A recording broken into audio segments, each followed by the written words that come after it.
रूही सुबह सुबह घर की सफाई करके जैसे ही नीचे पानी पीने आई, आरव पहले से मोबाइल पर कुछ देख रहा था। उसकी आंखों में बेचैनी थी। उसने रूही को बिना कुछ बताए जल्दी जल्दी तैयार होकर घर से निकल पड़ा। दरअसल आरव ने नमन की लोकेशन ट्रैक की थी और उसे शक हुआ कि नमन किसी अजीब जगह पर है। बिना वक्त गंवाए वो उसी दिशा में निकल पड़ा। उधर नमन और मान्या किसी पुराने रेस्टोरेंट के पास एक आदमी से मिलने गए थे। मान्या को कुछ अजीब महसूस हो रहा था, लेकिन नमन ने उसे दिलासा दिया कि सब ठीक है। तभी अचानक गोलियों की आवाज गूंज पड़ी। चारों तरफ अफरा तफरी मच गई। एक गोली सीधी नमन की तरफ आ रही थी, लेकिन मान्या ने बिना सोचे समझे उसे बचाने के लिए खुद को उसके आगे कर दिया। गोली मान्या को लग गई और वो नमन की बाहों में गिर गई। नमन का चेहरा सन्न रह गया। उसकी आंखों से आंसू रुक नहीं रहे थे। वो चिल्लाया, मान्या, तूने ये क्यों किया? कमजोर मुस्कान के साथ मान्या बोली, क्योंकि तू मेरा सबसे अच्छा दोस्त है। नमन और मैं तुम्हें कुछ नहीं होने दे सकती। इसी बीच आरव वहां पहुंच गया। उसने पीछे से एक हमलावर को गिराया और बाकी लोगों को संभाल लिया। आरव ने नमन और मान्या को देखा और उसकी आंखें भी भर आईं। नमन मान्या को गोद में लिए वहीं बैठा रहा। रूही भी वहां पहुंच चुकी थी। वो सब कुछ देखकर हिल चुकी थी।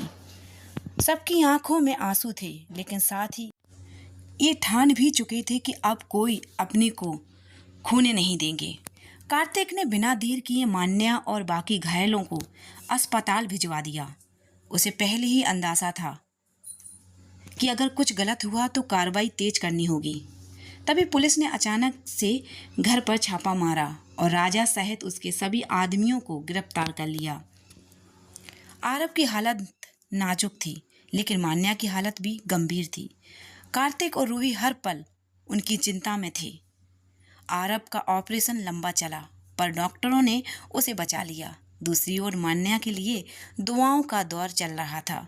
रूही ने रात भर अस्पताल में बैठकर उसका हाथ थामे रखा। सुबह होते ही डॉक्टर ने बताया कि मान्या की हालत अब स्थिर है। आरव को होश आया तो उसने सबसे पहले रूही को ढूंढा और देखा कि वो उसके पास बैठी थी। आरव ने कहा, तुम साथ ही थी, इसलिए बचा रह पाया।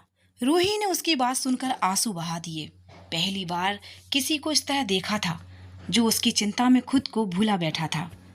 दूसरे दिन रूही जब घर आई तो आरव को बिस्तर पर नहीं पाया। थोड़ी देर ढूंढने के बाद वो उसे गार्डन में अकेला बैठा देखती है। आरव चुपचाप आसमान की तरफ देख रहा था। उसकी आंखों में गहराई थी।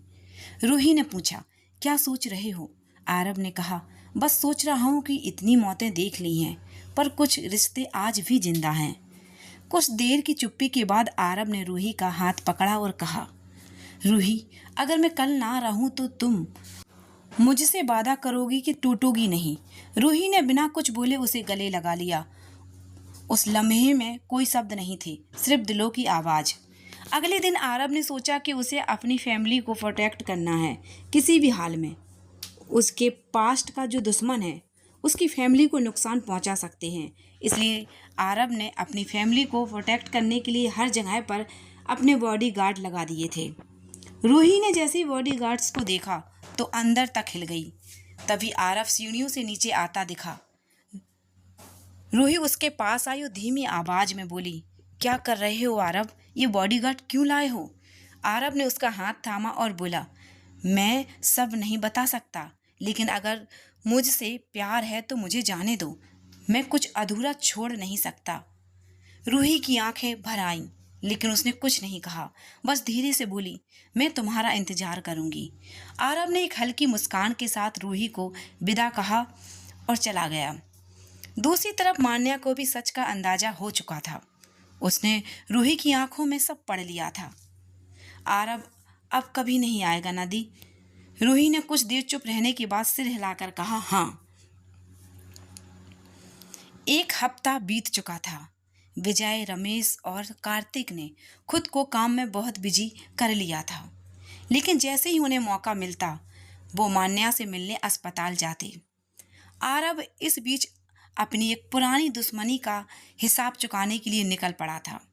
राजा नाम का शख्स, जो कभी आरब का साथी था, अब उसकी जान का दुश्मन बन चुका था।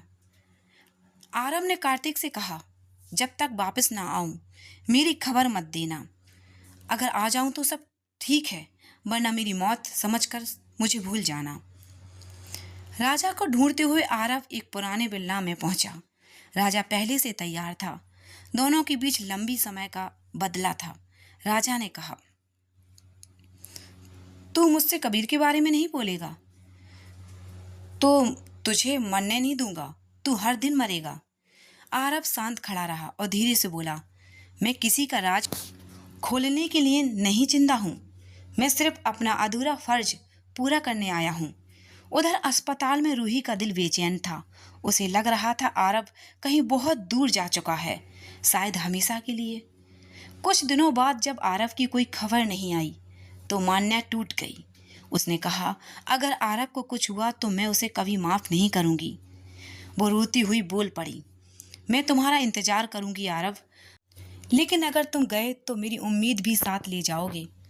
1 महीना हो चुका था।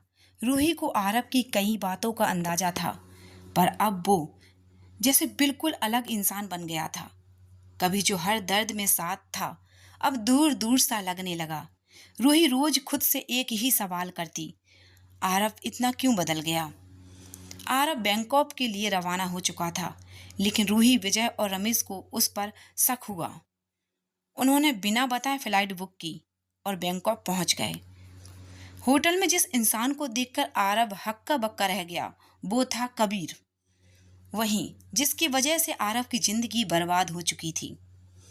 कबीर ने आरब को देखकर कहा, तू आ ही गया, अब तुझे सब याद दिलाऊंगा, हर वो दर्द जो मैंने तुझे दिया। आरब की आंखों में नफरत थी, लेकिन उसका चेहरा शांत था। वो जानता था अब पलटने का रास्ता नहीं है। कबीर ने अपने आदमियों के साथ आरब को घेर लिया, लेकिन तभी विजय और कार्तिक भी पहुंच गए। सबके सामने कबीर ने आरब का अतीत उगलना शुरू किया। कैसे उसने नमन की बीवी और बेटी को छीन लिया था, कैसे आरब ने उन्हें बचाने के लिए सब छोड़ा था। कबीर बोला, मैंने उसे मारा क्योंकि मुझे नहीं देखना था कि जिसे हम प्यार करें वो किसी और के साथ खुश हो। तुम्हारी तकलीफ मुझे सुकून देती है। रूही ये सब सुन रही थी और उसकी आंखों से आंसू बहने लगे। जब कबीर ने आरब को मारने का इशारा किया, तभी कार्तिक, विजय और रमेश ने अपनी बंदूकें निकाल ली।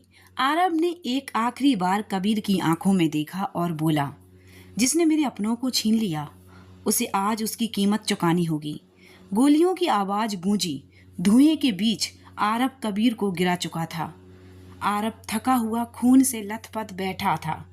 कार्तिक ने उसके कंधे पर हाथ रखा और कहा, तू टूट सकता है आरब, पर हार नहीं सकता, तू फिर से उठेगा। रूही दौड़ती हुई आई और आरब को गले लगा लिया। उसकी आंखों में अब भी सवाल था, क्या अब आरब पहले जैसा हो पाएगा।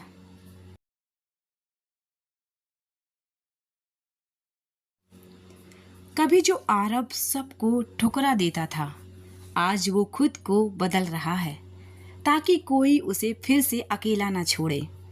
अब आरब पहले जैसा गुस्सैल और खुद में बंद इंसान नहीं रहा। वो जिम्मेदार बन रहा है, खुद को सुधार रहा है, ताकि रूही कभी ये ना सोचे कि उसे छोड़कर जाना ही आखिरी रास्ता है। वो अब एक अच्छा पति, अच्छा इंसान और अच्छा हमसफर बनने की पूरी कोशिश कर रहा है। शायद पहली बार सच में किसी के लिए।